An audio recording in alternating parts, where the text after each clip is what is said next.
Great. So Nicolás, we are delighted to have you here with us and to bring us up to speed on all of the progress you've made with REDEC and the new ODR law in Colombia. So why don't you take over and kick things off, and then Pablo and I will interrupt when we have questions and comments. All right. Well, thank you so much, Colin, and I'm very happy to be here, and I'm more so very happy to receive an introduction by you. I think it's one of those dreams, right? Because when I met Colin, and like everyone was, "Oh, that's Colin, roll," and it was like you were like a myth, like you were like a unicorn, right? And then you ended up being such a good friend. So I'm very, very extremely grateful for your friendship, and I believe that the ODR community is wonderful in the sense that I don't perceive, at least, or I don't sense the kind of competitiveness or I don't know that you can feel in other academic scenarios. So I'm extremely happy to be here and very honored to be greeted and presented by you. And then, yeah, sorry, I don't know. Sure, Nicolás. Yeah. So I'm going to let you take the lead here, but maybe you could begin by talking about REDEC. I don't know if you could sort of share sort of what you built and sort of the target markets you have, and just sort of an overview of the company you put together.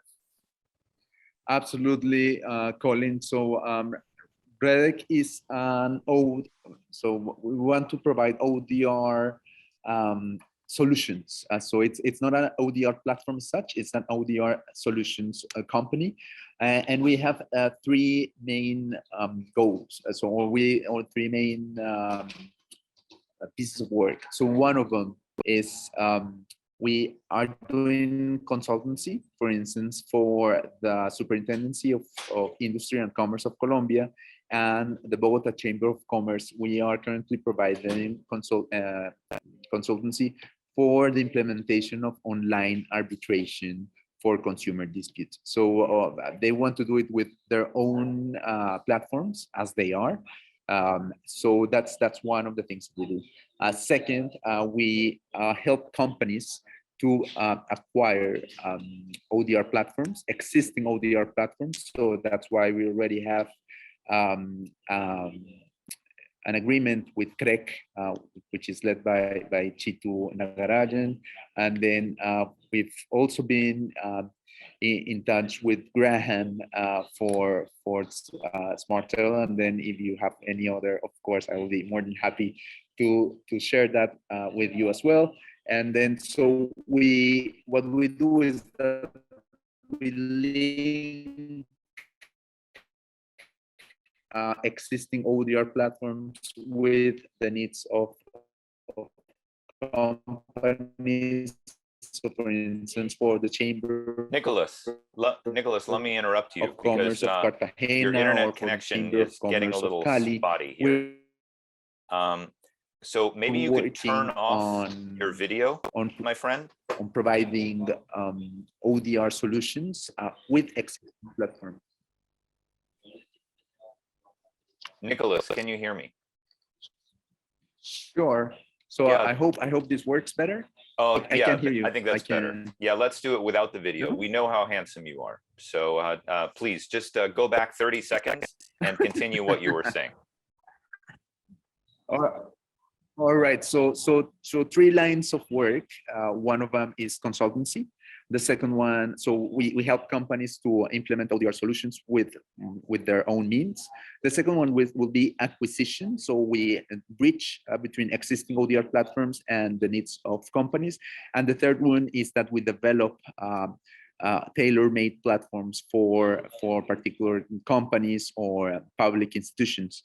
And then this would be the case, the work that we're trying to do with a group of banks in Colombia that it's interested in implementing ODR for financial consumer disputes. So those are the three lines of work. We are very happy with what's happened to REDEC. So REDEC is a recent startup. I think it came as an idea in 2020. with the support, hands down support by Colin Rule. And then it's grown, it's been blossoming for the last year. I'm extremely happy with the results. And we've actually been approached with offers to be funded, but we want to keep it simple at the beginning and see how things go. But we're really happy with what's going on with Redec, and I believe Redec is going to be a very valuable tool for the implementation of ODR in Colombia and Latin America, and more recently Southeast Asia, because we're working now with Indonesia. We're developing now an app in Indonesia. That's great. Now, let's go back to the first of the three things that you were mentioning.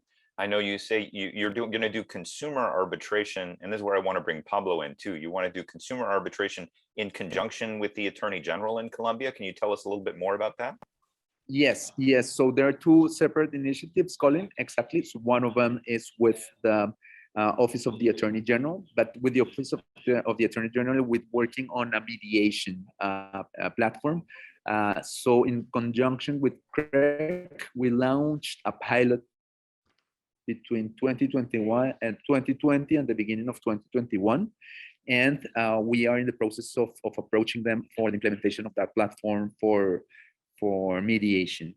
And then for arbitration, when we're working with the Colombian Consumer Authority, which is called the Superintendence of Industry and Commerce.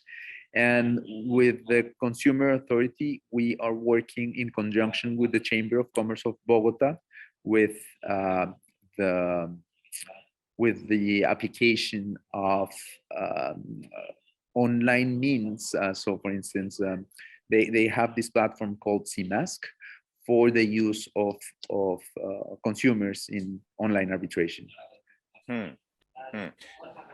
Pablo, I want you to play the lead, but I think it's very interesting. I've not heard about a consumer arbitration online pilot. That seems like the first one that I've heard of. So I'm curious to hear more.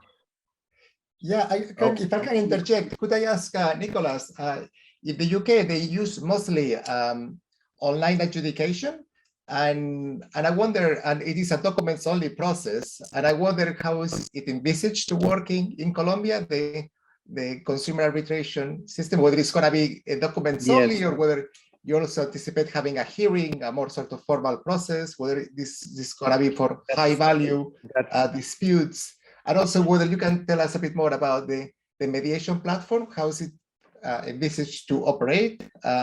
Whether it will have like through video conferencing, or whether it will be more like a written process.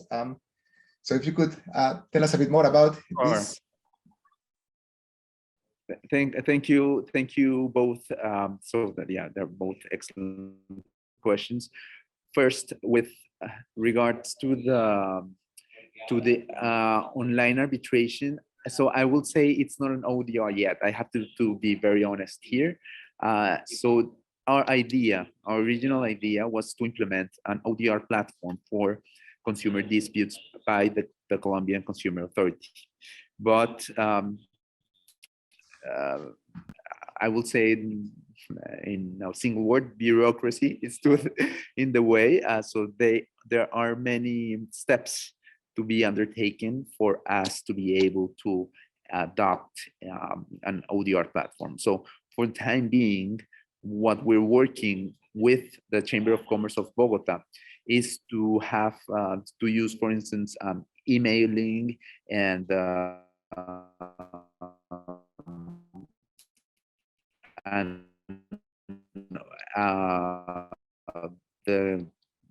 Mask to use their platform, which is more of an information platform, not so much of an ODR platform, and to apply it to the needs of the consumer disputes. But it's just at this design stage.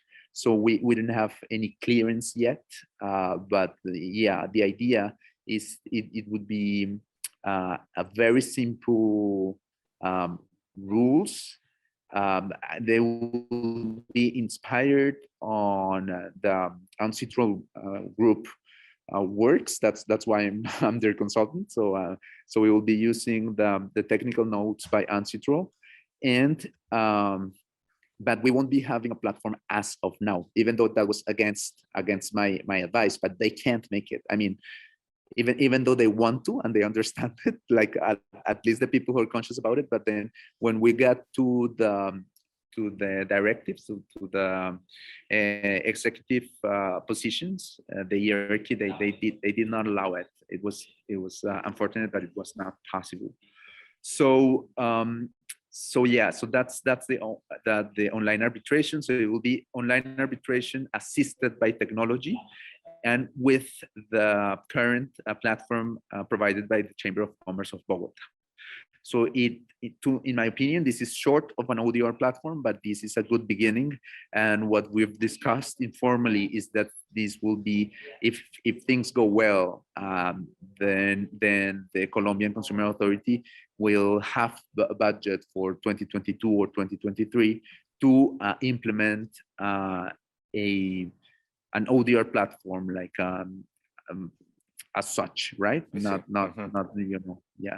not something being short of it. And then as for the second question, this is a separate initiative with the Office of the Attorney General. We were working in conjunction with CREC.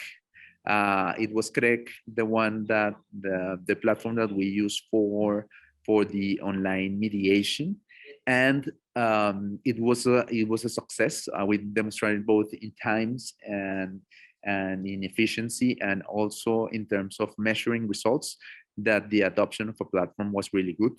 So we made the case to there are several levels of decision.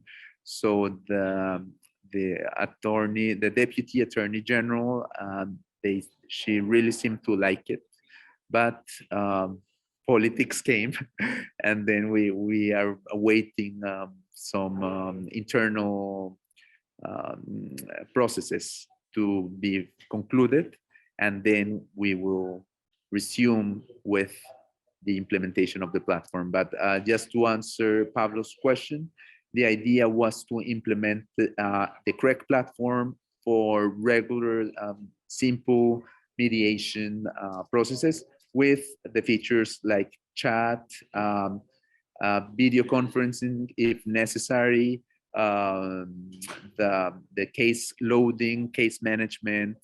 Yeah, so the features offered by CREC, basically. Great. You know, Nicolás, I see Mirez asked in the chat, are you able to show us any of this, either about REDEC or you know, the existing platform, or anything, Sure. sort of a PowerPoint with screenshots? Do you have anything you can share to sort of show us a Sure. little bit more of it in action? I have something here, and unfortunately it's in Spanish, because I'm having problems with my. You know what? I can show you the presentation we did in APEC. Remember? Yes, I that's think right. I introduced REDEC in the APEC presentation. Yes. So No give me, problemo. please. Spanish is not an issue. We're happy to deal with. We're a very multilingual group here. Thank you. I feel kind of bad that you can't see me and you're looking at my screen with like capital N and capital I, but yeah, it's like Nicolás. Nicolás. All right, that's cool. Unfortunately, yeah, the so screen sharing is not coming up. It may be the speed of the connection here. So let's keep giving it a try. Okay. You might want to So stop it's it not and showing? start it again. It's not. Yeah, I think we only have a note that says Nicol. Oh, there it comes. Yep, I just saw it. Now it's up. Perfect. Okay. So yeah, I was just making a presentation for the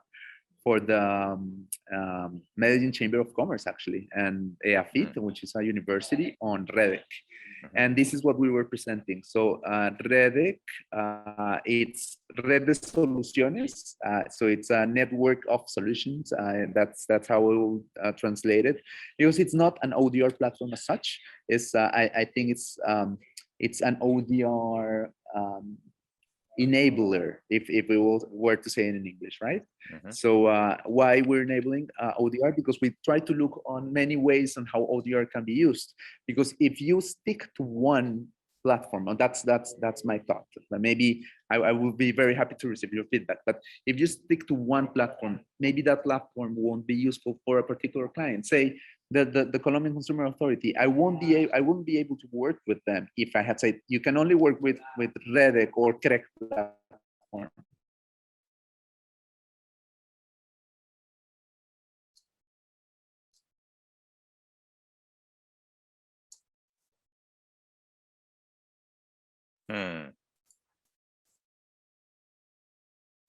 Can anybody else hear me? Yes, we can. Okay. Well, I think we may have overtaxed Nicholas's internet connection with our aspiration to see some screenshots. So let's see if he returns. It is a very interesting concept, I must say, the idea of not being an ODR platform, but being a network of solutions and then providing connections to all of the other platforms.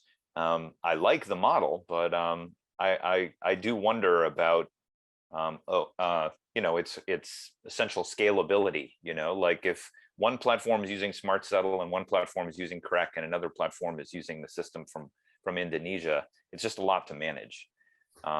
But Pablo, do you want to give me some thoughts about the way that that Nicolás laid out the pilots that he's conducting in Colombia?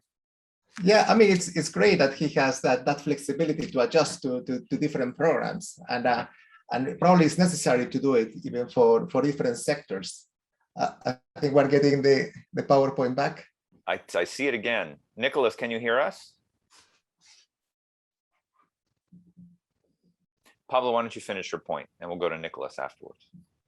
No, I was just simply agreeing that it is great to have that flexibility. And, obviously the main challenge, as we all know, is sort of, capture clients and cases. There are many platforms out there.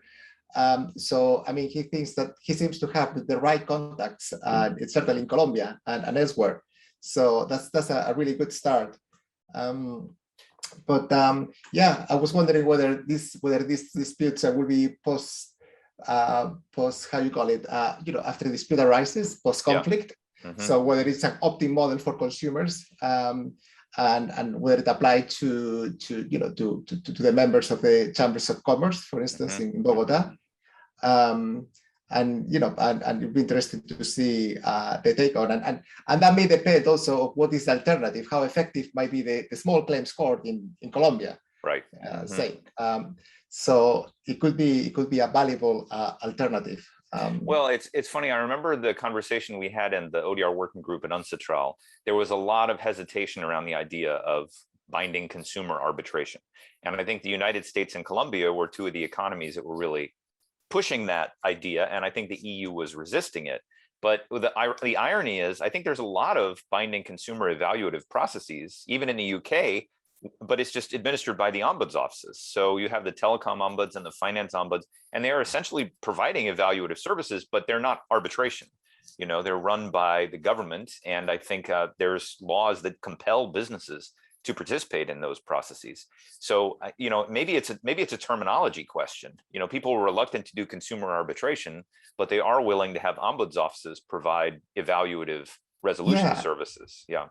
And moreover, they use also adjudication, which is very, very similar to arbitration. But I think a major difference is that the consumer has the option to pursue the court option, to go to the small claims court, which is now starting to operate online as well.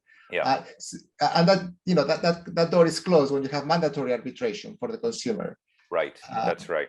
Yeah, I think the binding nature of the arbitration is different than the availability of arbitration. And I know you yourself have served as an arbitrator for a lot of these Civil Aviation Authority cases.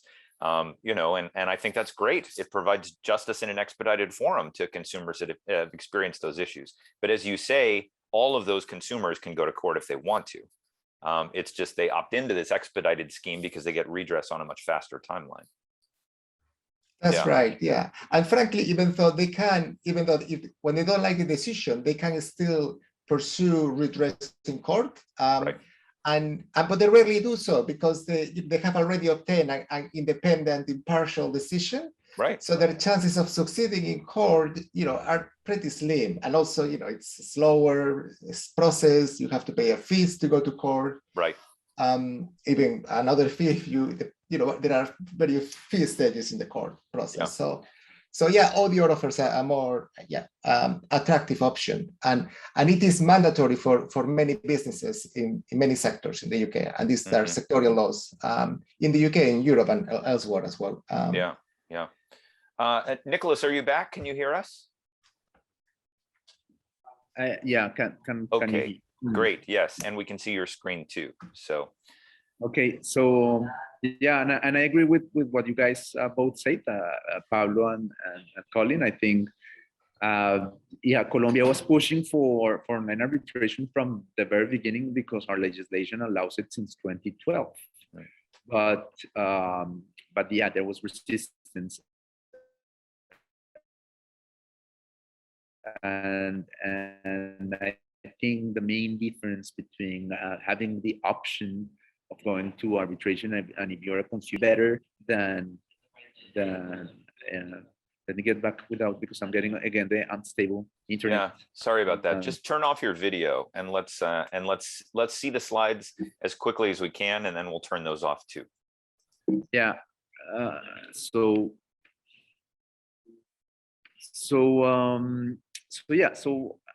And as I was mentioning before, so we have the technology acquisition, the consultancy for implementation, and the adaptation or the adapting those platforms to the needs of a client. So those are the three things that we do at Redec.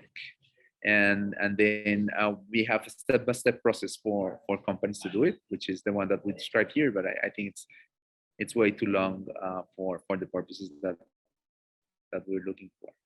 But yeah, but the main point here is that through ODR, I would say evangelization, right? So the gospel of ODR. Sure. I think that's how you get people to get to know it and get to adapt it. So even though we will have imperfect solutions, as I know that the one of the Consumer Authority is, that's better than nothing. And that's why we are not sticking to one type of technology or one platform. Yep. We are open to as many platforms as necessary. So for instance, with Graham, we were approaching the Chamber of Commerce of Cali for a negotiation tool. But what Cali did at the end, or what Bogota did at the end, is that they provided their own platform for free. So then Cali decided to go for that. Even though it's short of an ODR platform, it was for free. They decided to go for it. Well, so that's, yeah. Price so is right. Yeah, that's such is life in the tropics, right? I like that. But let me ask you also about the new ODR legislation that has been occurring in Colombia. Can you give us kind of an update on that? And you can end your screen share if you like. Sure. Colin, so starting 2 months ago, 4 months ago actually, in May 2021, a member of the Congress, of the Chamber of Representatives, introduced a bill or draft legislation for the adoption of ODR platforms in Colombia. And we wanted to make it as short as possible. And actually, we received Colin's feedback, Michael's feedback, Josh's feedback, very briefly, Leah's feedback as well, very briefly on what we wanted to say. We wanted to say as little as possible. But and why legislation? Because many people have said you don't need legislation to have ODR in Colombia, and of course I do know that. But then public institutions, mostly, not so much private institutions, but public institutions, say the Office of the Attorney General, the Colombian Consumer Authority, they might say, "Oh, I don't have any law in Colombia that allows me to introduce such platforms." So we just want to get that out of the way, right? So we just don't want them to give that pretext. And then if this is adopted, then we will have more and more people aware of ODR, and we will luckily start a movement just by the introduction of the ODR draft legislation, a lot more people knows what ODR actually stands for. Not very few people in Colombia know what that is. So just by that, like the resolución electrónica de conflictos, just by introducing those terms, I think we're making a huge difference. So I think, yeah, I have a short presentation about this. Sure. But I don't know if you would. Yeah, if you want to share it, that would be great. But it sounds to me like the legislation is sort of creating a platform through which ODR will get more attention, but it's not going to be required or Not. regulated in a sense by this legislation. It's just going to say this is another option, resolution option. Exactly. Yep. And no, well, it's not only like it's an option, but it's promotion as well, right? So it will say that companies should, they don't have to, but they should, if possible, implement ODR platform. So it's a bit further than just mentioning the existence of ODR. So let me show it to you briefly. Do you see we can see it. My screen? Yep. So so the draft law is the number 584 of 2021. And then it has the three main sections is object and application. So it's like general for any legislation in Colombia. So it basically says what ODR is and some definitions. And it says that it applies for ODRs older than that in the judiciary. And then we had to exclude the judiciary. And it was deliberate. We did it on purpose because with the judiciary, it's extremely complicated. There are a lot of interests around the judiciary. Actually, REDEC mission does not include the judiciary yet, because I think that's the one who will be most resistant to the adoption of ODR platforms, sadly. But if I wanted the bill to go through, to have any possibility of passing, we had to exclude the judiciary. So the judiciary is excluded, but it applies also for public institutions and for private companies as well. And very interesting. Yeah, so the object is to promote the adoption of ODR platforms for the management, prevention, and resolution of disputes. So it's not only thought for dispute resolution, but also for dispute prevention or dispute management. So it's a very wide notion of what ODR is.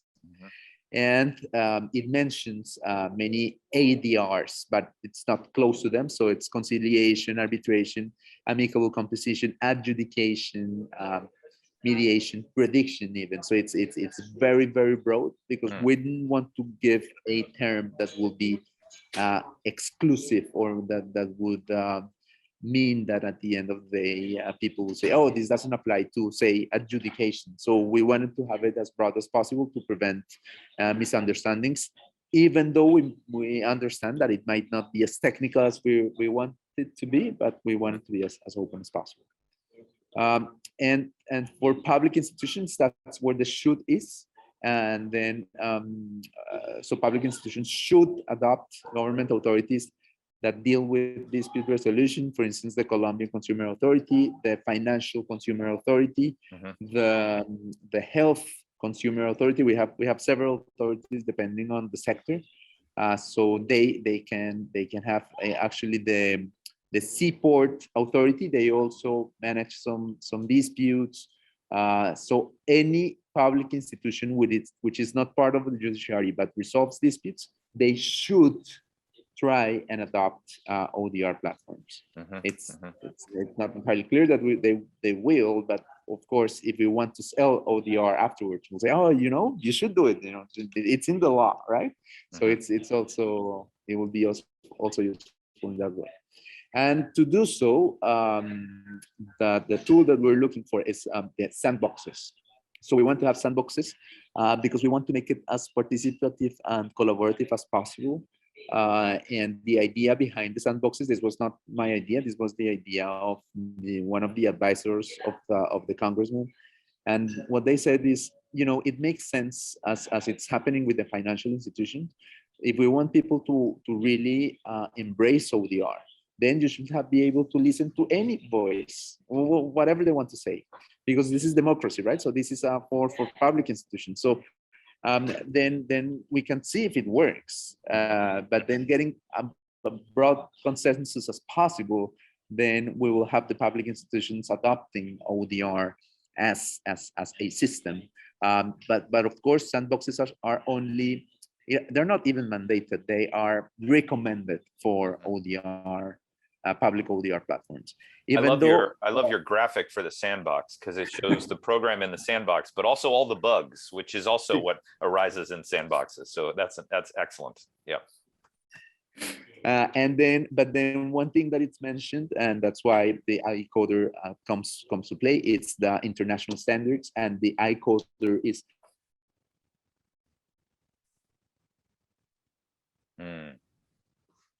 It seems we lost the sound. We might have lost him again, but Pablo, I'm very curious to hear what you think about this legislative approach. Yeah, it's very interesting. It seems that it seems to raise awareness about audio and encourage its use for administrative disputes and other private disputes. But a question that I had is whether it sort of intends to give the stamp of approval to settlements and decisions made through ODR processes, which could have a significant legal reach if that ensures that, I don't know, online arbitrations or awards are enforceable. I know this Sharon Sturgis made a question or a comment whether excluding the judiciary will make the courts be more irrelevant for the public. Yeah, I thought it was fascinating what Nicolás said. It's like, we couldn't have done anything if we included the judiciary. It's too complicated. So we explicitly excluded them. But then it's pretty much a shot across the bow of the judiciary. I mean, you have private institutions and public institutions. Yeah, right. Sharon works for the courts, so that's why she's concerned. Explicitly saying we are going to buy into this solution that essentially circumvents the courts because they play no role in this. If there are public entities that essentially say we're going to launch ODR systems to resolve these cases directly, I could see someone in the courts going, "Hey, wait a minute, that's kind of what our job is." So. Nicolás, I don't know if that's been an issue since the legislation's been circulating. Yes. No, well, that was it. The very first piece of feedback that we received by experts on the field, and David Varela, who worked also hand in hand in the making of this law. He used to work for the World Bank for many years in the implementation of digital justice, like for several countries in Latin America, and he's now based in Colombia. And he was the one who said, please do not dare mentioning the judicial branch. It's going to be way too complicated. Actually, the judiciary in Colombia has now like, I think it's $100 million loan for the implementation of technology, and it does not include the express adoption of ODR. Wow. And of course, you just have to let it be. That's they are working very much in document management and digitalization of documents and automatization of judicial decision making, but ODR it's not, unfortunately. And then, but it's way too sensitive politically, so that this is why we had to exclude it.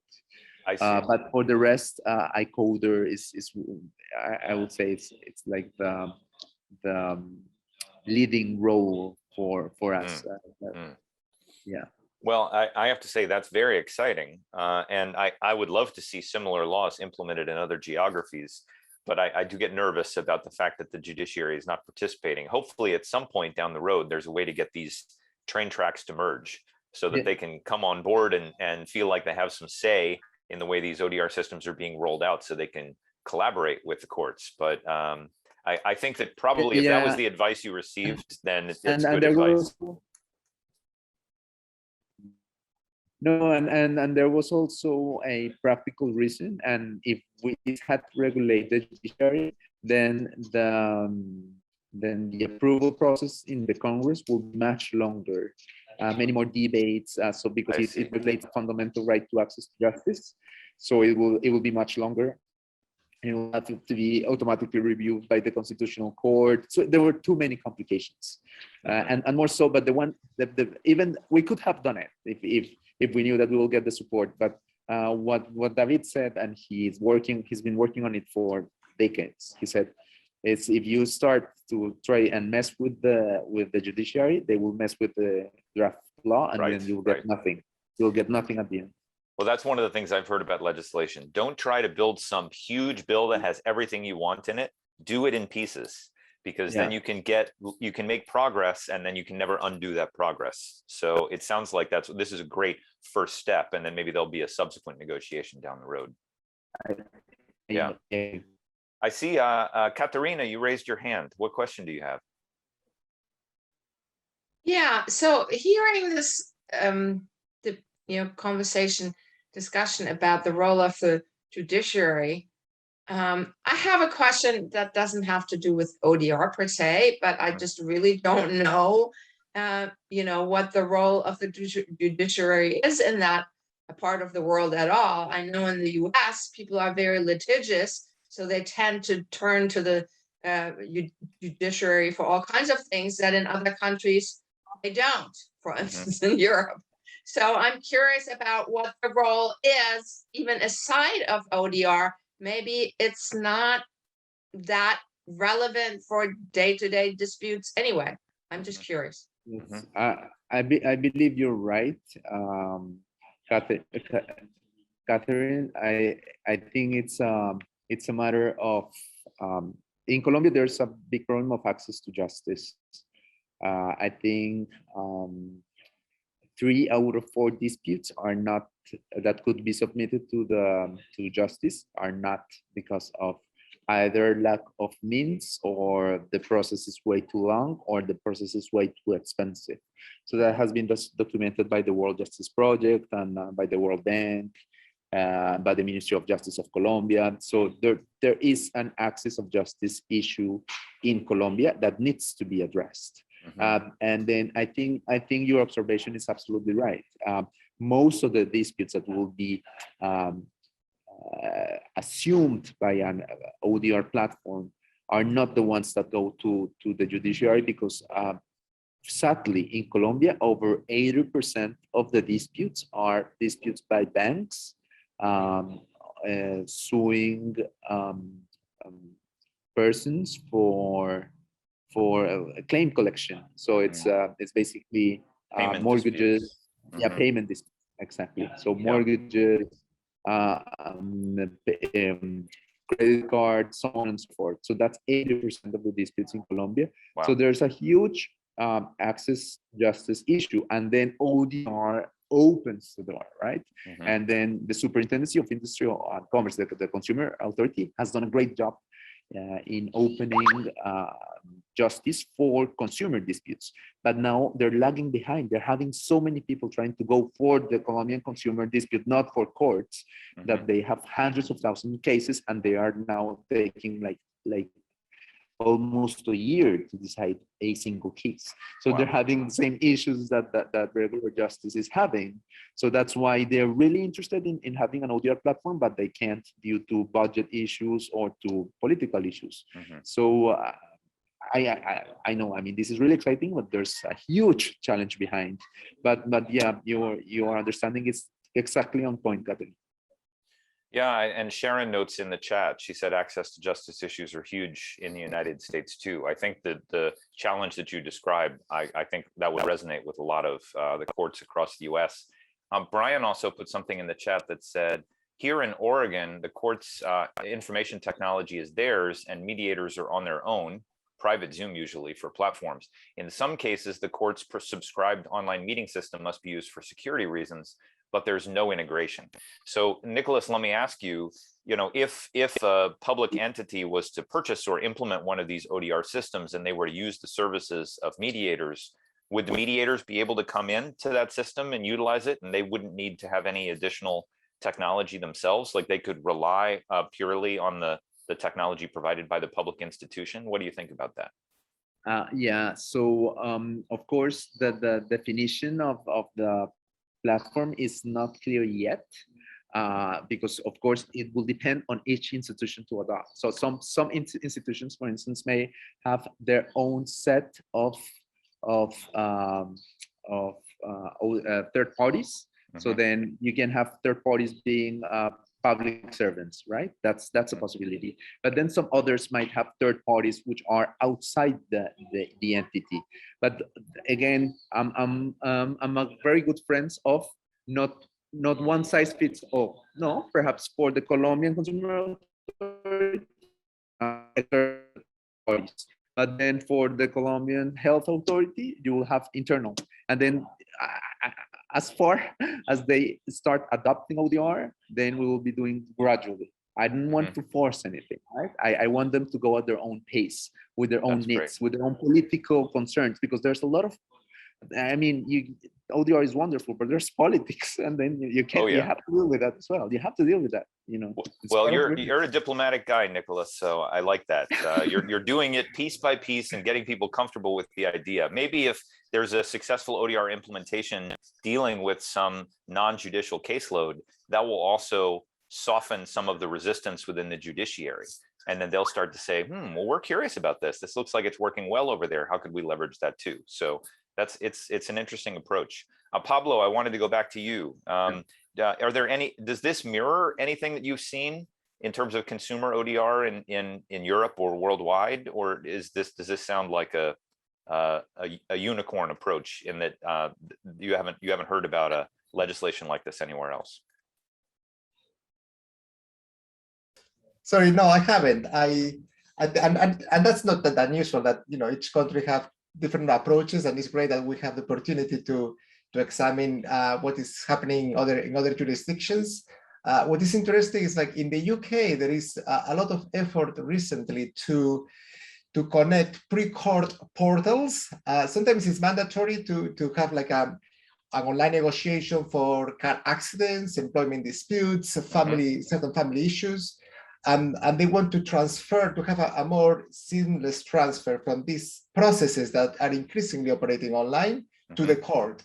And they are the judiciary, they are creating an online funnel.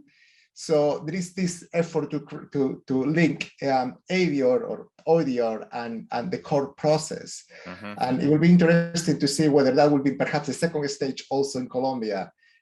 Once they see ODR working, maybe in the public sector or in the private sector, whether there will be greater connection with the judiciary, and they will come on board.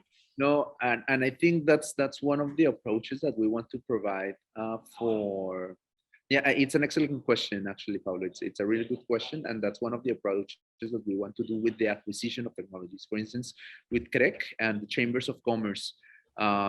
So what we're doing, we are in contact with, I believe, 5 chambers of commerce in Colombia.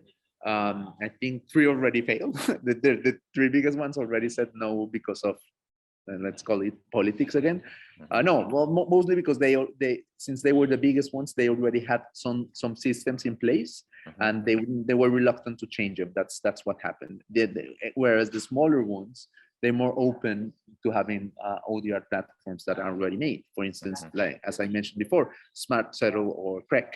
So for that, I said, there's no need for me to create a new CREC. CREC is already really good. You know, I don't need to invent, well, as we say in Colombia, I don't need to invent warm water, right? Warm water already exists. But what I want to do, I want to link the CREC as it being what we call in Colombia a procedibility requirement. So for several judicial claims, it is mandatory for you to have mediation, or in Colombia it's called conciliation. So that's how you will link it. So for instance, say you go to Chamber of Commerce of Bucaramanga, my home, and you use the correct platform for conciliation.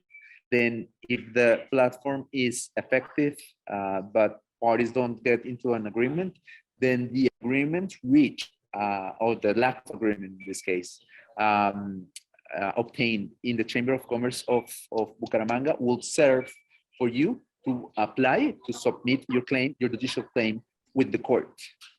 So then you will have the bridge using the platform before getting to court. So you will have the platform as a prerequisite, and then an electronic document issued by the platform would be valid for you to submit a claim under Colombian legislation before a court in accordance with Colombian law. So yeah, so I think I fully subscribe to that approach, Pablo. I think that's how it should be. Yeah, I mean, I know, Pablo, you and I have been having this conversation for 15 years at this point. You know, where is the best place to put ODR? Should it be in the public sector? Should it be in the private sector? Should it be kind of in between the two? You can think about public entities that have their own administrative law processes that are not truly within the judiciary. They're more within the executive branch, but they have disputes that need to be resolved as well. I like this, what you're talking about, Nicolás, is you're kind of greasing the skids between the private and the public sector. So I see the slide that you have here. You know, if private entities or non-governmental entities can set up their own ODR systems and reach a resolution, but then there's an expedited process through which the results of that can be shared with the court. Well, I think that's not a bad model. I think it's an interesting model. And I do want to note that Lori in the chat, she posted that she's on the executive council of the ADR section of the Florida Bar, and they're working with consumer protection section of the Florida Bar on access to justice issues. And, you know, maybe ODR would be a good mechanism to integrate into the discussion. I completely agree with that. But again, I think even within the Florida context, you know, what's the relationship between private ODR, public ODR, judicial ODR? You know, having worked with a lot of courts, I think they're often reluctant to invest in ODR solutions that aren't within their platform. You know, so ODR exists after you e-file a case into the court, because then they get credit for the resolution. If they build an ODR system and then just release it out into the wild, it may be resolving cases before they make it to the court, and then they don't get the benefit of the sort of the credit for those resolutions. So it is an interesting citing question, and it sounds like in Colombia it's still unresolved, Nicolás. Yeah, I agree. And then so for instance, for private companies, say for chambers of commerce or for companies like Rappi, I don't know if you've heard about Rappi. It's the Colombian startup. I think it's one of the few, or the one Colombian unicorn that it's now valued at like $1 billion for deliveries. And then DoorDash in the US, yeah, they deliver anything you need. You can get it through Rappi and they'll bring it to you. Yeah, exactly. And then so they already have intuitively an ODR platform, but it's far still from the standards, from what we're looking for. So for instance, I would say that the Rappi platform, and I'm being totally honest here, it's not entirely neutral. I was a user I'm a big user of Rappi, and I think sometimes they will have decisions which will not be as expedited, and which will probably not be in the best interest of the consumer. So it would be great to incentivize those companies to have third neutrals which are not part of Rappi. So probably that will give them more legitimacy as it's provided for in the ancestral model. So yeah, so we should try and promote that. So that's why the second big mission of REDEC deals with private companies, and that's the second part of the ODR draft legislation. So it wants to deal not only with public institutions, but with private companies. But private companies is just briefly mentioned. It's just the one, like 2 lines, right? We can go through the text afterwards if you'd like to, or I can share it with you, and we can come back to the text in a later meeting. Of course, I will be more than happy to Sure. do so. If you could provide a link to the text, I think that would be very interesting.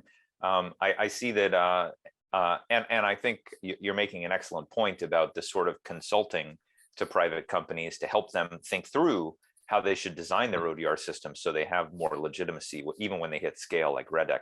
Katerina, I see you raised your hand. What question did you want to, or point did you want to make? Yeah, not a question, but I realized that my earlier question led to several people bringing up the term of access to justice. Mhm. And I realized that I look at it the opposite way. In other words, I don't think necessarily that the courts should be the place to resolve our disputes. I Right. think the more we can resolve, between the people involved and the organizations involved without involving any kind of government entity, the better. So Yeah. I just wanted to mention that because the term access to justice implies that the right way, in a way, or the preferred way to resolve disputes is the courts. Well, I agree with you, Katerina. I often say that I never wanted ODR to be part of the courts. I wanted to buy bulletin boards outside of the courts that said, don't go in there. Come to ODR. We'll take care of you faster, better, quicker. But I think Sharon may have something to say about that. She raised in the chat. What about de Tocqueville? I think it's interesting that the courts are sort of, when we say justice, we think of the justice system. But I think the vast majority of people get redress outside of the justice system. So the justice system already is an exception process. And we know that 98%, at least in the United States, of civil cases never make it to trial. They get results through some other channel. And Mérez made a point in And I'm not saying that if people want to use the courts, there shouldn't be more equal access for everybody. I'm not saying that at all. Right. Well, it is interesting, and I see Mérez made a point as well in the chat. She says it's unfortunate that sort of the court's not cooperating fully with the expansion of these ODR solutions. It's not really helping to make justice solutions available to everyone. And Sharon does make the point that she was, the head, former director of a community mediation center. So she's been on both sides of this equation. But again, as a non-lawyer mediator, I want people to get resolution as early as they possibly can in the life of their dispute. And that certainly is not within the courts. If someone has a dispute on Rappi, they should have a resolution process right on Rappi that they can click a button and get resolution in a matter of minutes or hours instead of weeks, days, years. And I think if you say, well, your only redress is to go to the courts, well, then you have to go through the whole filing process and everything. The goalposts are receding in front of your eyes often when you have a low dollar value case. I see some other people have raised their hands.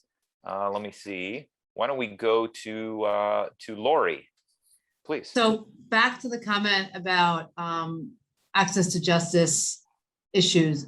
The issues the ADR group is discussing is actually pre-litigation issues. Great. Because we know that at least here in Florida and federal court, that their mediation is required at some point, some sort of dispute resolution. However, the access to justice issue for the pre-litigation matters, just like you're talking about, Colin. So to the other young lady's point, which I just can't find her on the screen, it is about finding a way before we get into the courts to have even the judicial system buy-in to the fact that this would be, by their order, a mandate, which they would require some sort of early resolution mediation, because it would clear up their dockets, and they would still, Colin, as you suggested, get the credit, because it's an administrative order that requires it for certain disputes, maybe all disputes. So that is really what we're working on, so that it's a more global access to justice issue, not just